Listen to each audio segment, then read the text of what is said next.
All right, welcome back to the Boxing Index bets. I was actually going to start the episode off talking about loyalty.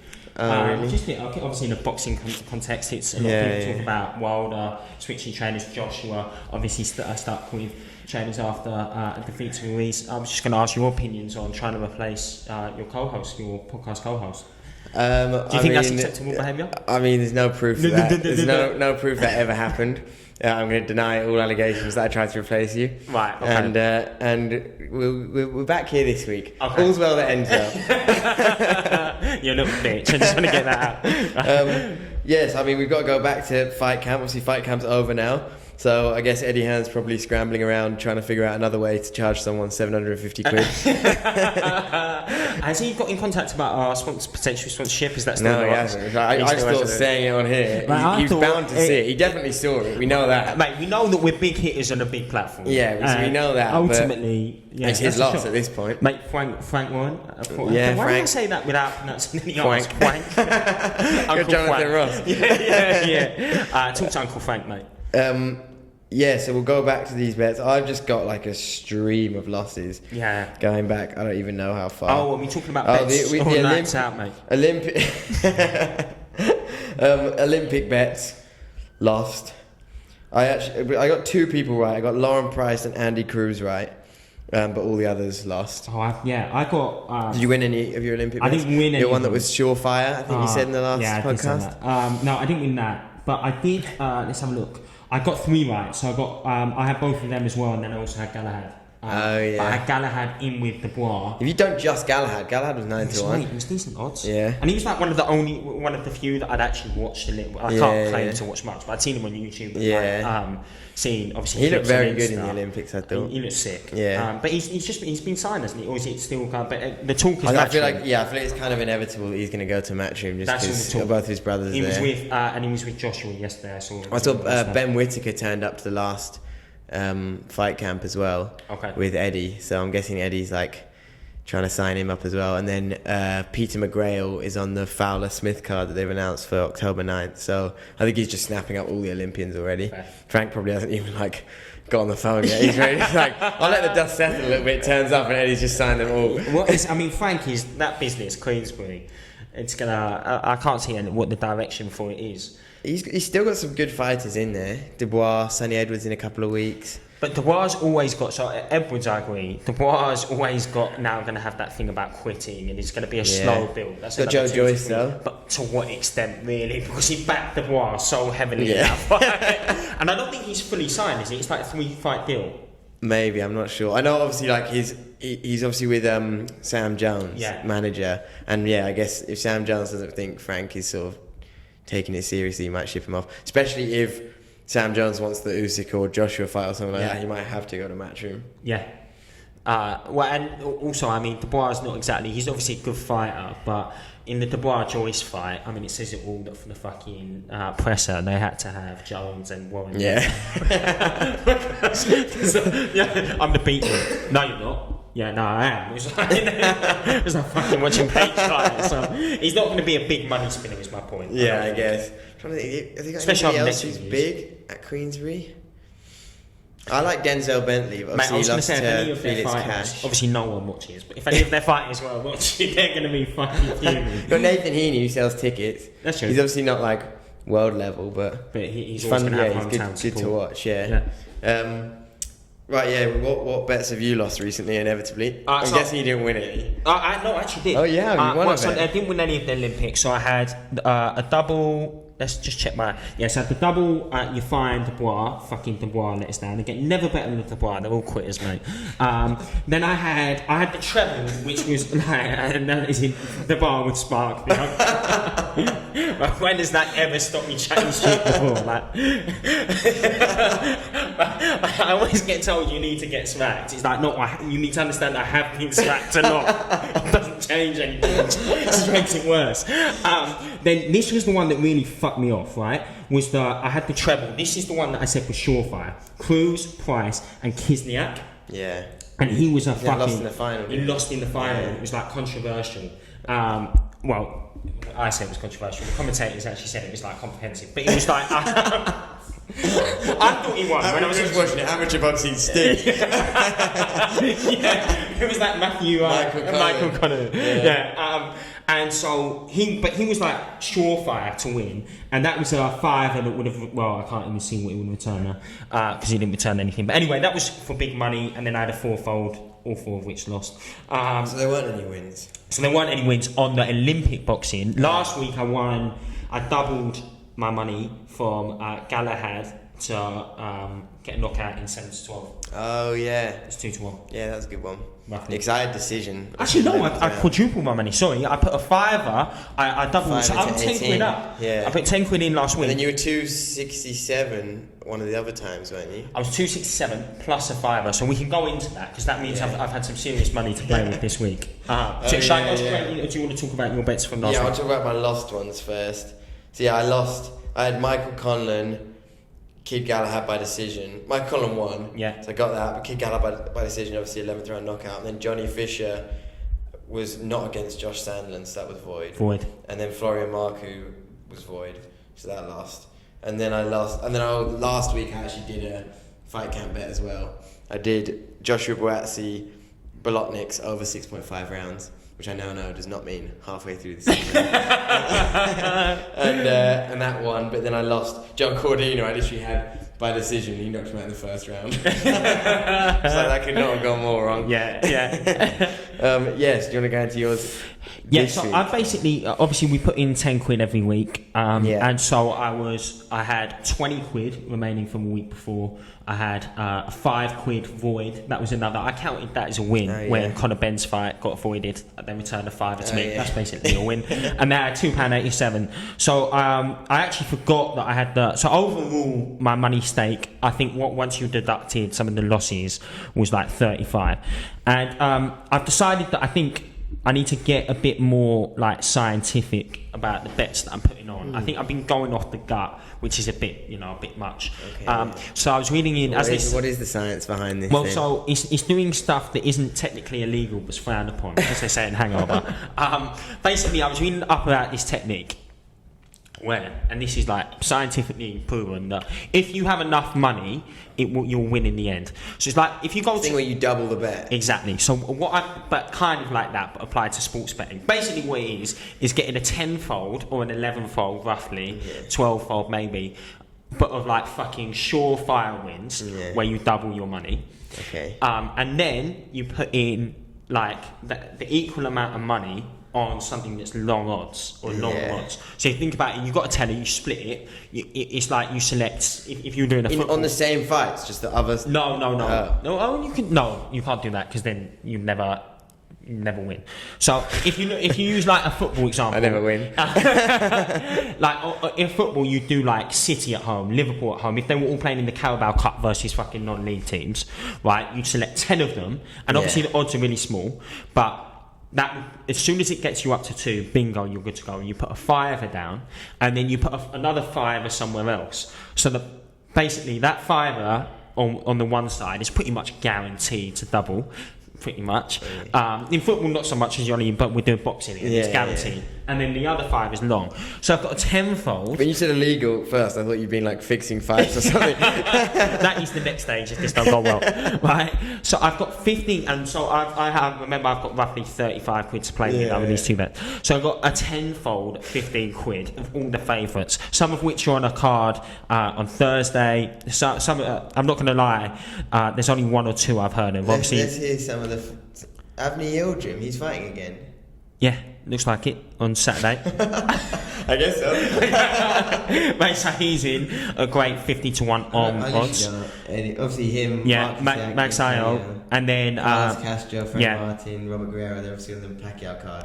I have no idea who those other guys are. Mate, I think this card in Thursday, I don't even know what country it's in. I think it's in Mexico. So you staked £19.43. No, I staked 15 quid on that, and the aim was to just for if any listeners are remaining at these points, the odds are like 100-1 on, 50-1 on, 9-1 on. So there's 10 of them they're all odds on to win. Yeah. So that should come through, and that will actually triple my money. So that would get me to 64.96. That's pretty good. Right, if all 10 fights come in, right, and then I put the remaining like 19 quid I had left, nearly 20 quid, on Pacquiao to win by decision. And that would return double again to 40. So if all of these bets come in, I would be heading into... Are we doing this for 4 weeks? Yeah, so next week's the last week. Yeah. I would be heading into the last week with 100 quid to put in... Take you to Vegas. And so that would... I would have turned 30 to 100, and that 100 I can put into the last week and fucking turn a big profit. Go big. Mate, go big. What will that week be? I don't know. That'd be Jake Paul. I think that's the only fight that week. Mate. Yeah, on his card. So you have to put a little Jake Paul thing in. And put all the money on Jake Paul. Yeah. Imagine Jake Paul's the one who takes you to Vegas. Mate, that'd be a mill. So, yeah, I'm pretty confident with that. I think they're pretty good bets. I like the tactics. We'll see if it works. Because that means 0 upsets on 2 boxing cards. Yeah, but if you think about it, and listen, we're not... But not, if you think about it, but not too much. What I was going to say is the Mexicans, in terms of corruption, stink. Right? Okay. They are corrupt. This isn't in Mexico. No, but the fight's on Thursday. I feel like Mexico. Oh, right. Maybe they're just Mexican boxers. Why is Yildirim fighting in Mexico, though? That seems Yildirim's fight's on Saturday. Oh. What card is that? I have no idea. Where have you found these fights? These aren't even listed on Sky. Which exactly kind of means that you have a good chance to do well, because they don't know what they're on about. Yeah. Well, neither do I. But it's just a battle of wits. Fuck them too, man. Well, I've also changed my tactics up this week. I've gone for one, which is like pretty standard, like I think is a surefire bet. I've gone Carlos Castro by KO. I've gone Mark Magsayo by KO, and then I've gone Pacquiao by decision.